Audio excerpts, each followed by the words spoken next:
What is up, ladies and gentlemen? Welcome back to another HHN preparation.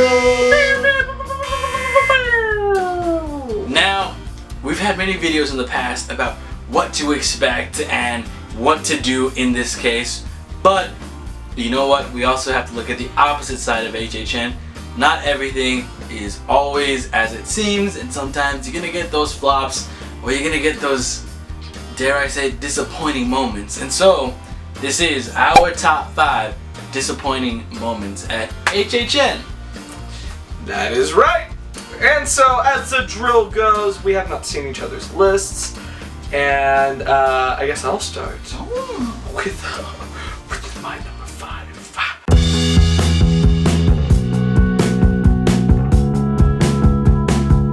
My number 5 is gonna go to the werewolf not working in American Werewolf in London. It was, I think, the second to last werewolf of the American Werewolf in London maze. And I was going with Josue, and we were going, and the lights flashed and the music flashed like it was the cue for the puppeteer to move the werewolf, and nothing happened. It wasn't until after we passed, and then the werewolf was like, hey guys, I'm real, I'm here. Don't worry, I'm right here. Wait, I'm back, I'm back. Come back, I can scare you hard. And so that was disappointing. It was like, okay, well, yeah, you missed it. You missed it hard. My number 5 actually goes to scare actors tripping. And so, they're very rare chances because, these scare actors are, trained, they go through months. The thing is, though, there's some times when scare actors are having too much fun out in a scare zone and stuff like that. And there's been a few times where I've seen, one's running and he kind of gets caught up in his legs, so he kind of has to stop what he's doing to kind of keep himself from actually falling. Then it kind of just kills that, suspenseful, I'm about to scare you moment, so I'm just like, oh, that probably would have been a good scare.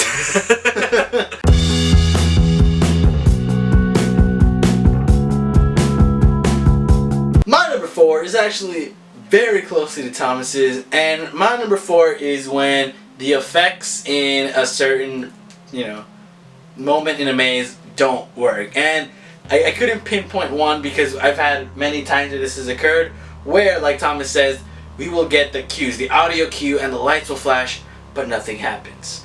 Or the other worst one, when the scare actor runs out and nothing's there to support them. So they'll run and be like, hey! And they'll be looking around, waiting for the lights and the sound. And as they go back, boom! I'm like, oh, that also would have been a good scare. It's to be expected from stuff like this. Yeah. They've got so much stuff going on there that sometimes there are mess ups, stuff like that. So, but it does suck when that happens to you in a maze, especially one that you've waited a really long time for. My number 4 goes to Insidious Into the Further, when there was the part with the man who can't breathe. It was set up so beautifully that there was supposed to be the mud prints going up the wall, and then he would just try to strike down after you saw a mannequin. Well, when we went, it was still kind of bright outside, and I could kind of see him is someone coming? Is someone gonna be there? And so I was like, oh, well, okay, he's going to come and scare. Oh, he tried scaring me. Good for you. Though that was disappointing.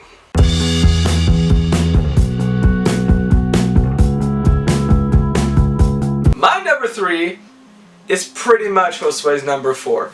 Every missed cue ever. We've experienced a lot in these past 5 years.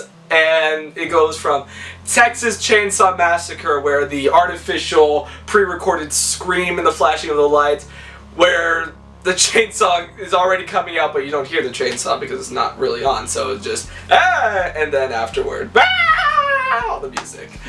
Or also with the werewolf, or also with a couple of times with This Is the End. There was also, I remember, again, bringing it back to Insidious, the part where the mom goes, "Don't you dare!" how she came out, her mouth moved like the words, and then afterward I heard the words, so I was like, well, that's a very interesting echo. Every miscue ever is very disappointing to the event. My number 3 goes to makeup flaws. We experienced this quite a bit in Face Off, and oh yeah, it's just, you know, there are some stuff that just doesn't look as good as you think they would look. That maze in particular had a lot of makeup effects that, when we understand that there's a difference between these really great effects on the TV show and how they make them, we're like, okay, but they could at least get close. There were some that, like, you know, you could still see their eyes and stuff like that, but they're supposed to be a different creature, so you'd think, you know, they would get rid of all that. You can still see flesh and things like that. So it's just, we're both really nitpicky. But to add on to that is that if you're going to bring the show, we expect the show quality. Yes, don't go all the way to that extreme, but come on, they can do that in 3 days. You have months of preparation. But we're not blaming anybody. Like, you know, it just happens. But it does suck when it does.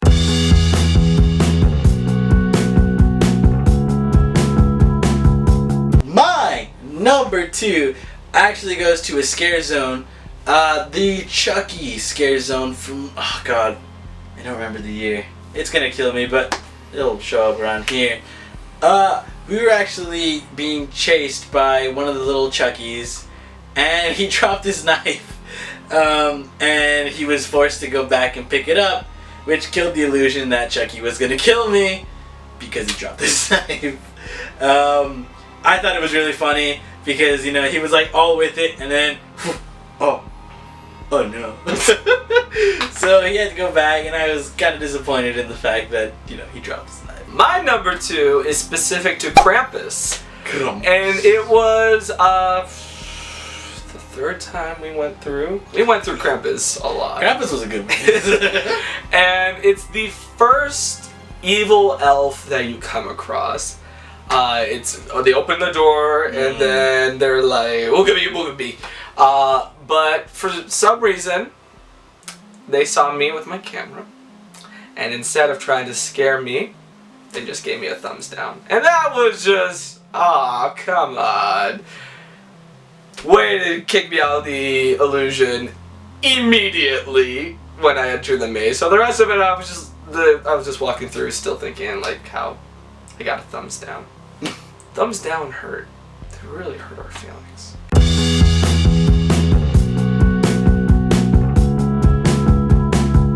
Number 1 on my list goes to, last year again, getting lied to by the wait times. That is the most disappointing, most infuriating thing that can be done at Halloween Horror Nights. We went into Halloween Hell Comes to Haddonfield thinking that it was only going to be an hour and a half wait. We were like, ugh, 90 minutes, okay, fine. Yeah, actually it was 70 minutes. Oh, yeah, that's right. We entered it was 70 minutes, but then we heard that it went up to 90 minutes. So we're like, okay. Yeah. Halfway through it, and we're realizing, okay, we've been here for 90 minutes. What, we have to do another 90 minutes? No, we did another 100 minutes. That was not fun to be waiting that time. So we don't know if there was like an issue going on with the maze itself. Yeah. There had to be something that was stopping. And it was really weird because it was like they would let 5 people in the maze, and then they would stop the line, and what only we could assume is that they waited till the people all left the maze, which is another good like 3-4 minutes. So now you've got a total of like maybe like 7-8 minutes that you're not letting anybody in. And you know, we don't know what happened there, and whether it was like a house problem or a character problem or somebody tripped or somebody passed out. You know, what would have been nice is if they like let us know, like, hey, yeah, sorry about this, you're gonna have to wait a bit, something's happened in the maze. That would have been okay, but to just have us standing there to the point where we almost, like, we're so close and we're just like, we're gonna leave. Yeah. We're gonna leave. We were looking at our clocks, we're like, alright, if we're not gonna hit that point in 15 minutes, we're gone. We said that a lot. We said that a lot. We said that almost the entire way. We're like, if we don't get there, we're leaving. We got there. If we don't leave there, we're leaving. We got there. We're just gonna go. Yeah, we just went through. So yeah, it's not fun to be told that the wait time is going to be this certain amount of time, and then it's not. My number one goes to what Thomas touched on earlier, which is, illusion breaking. And, I go to Halloween Horror Nights to feel like I'm gonna die, which is really weird that somebody would pay money for that, but it's just so much fun. Last year, during the Purge Gauntlet, during the kind of cool techno scene where like all the rave purgers came out, as we were walking through, one of the scare actors had a big old axe, and she was running around slicing and dicing people, and I was like, she's gonna come and hurt me.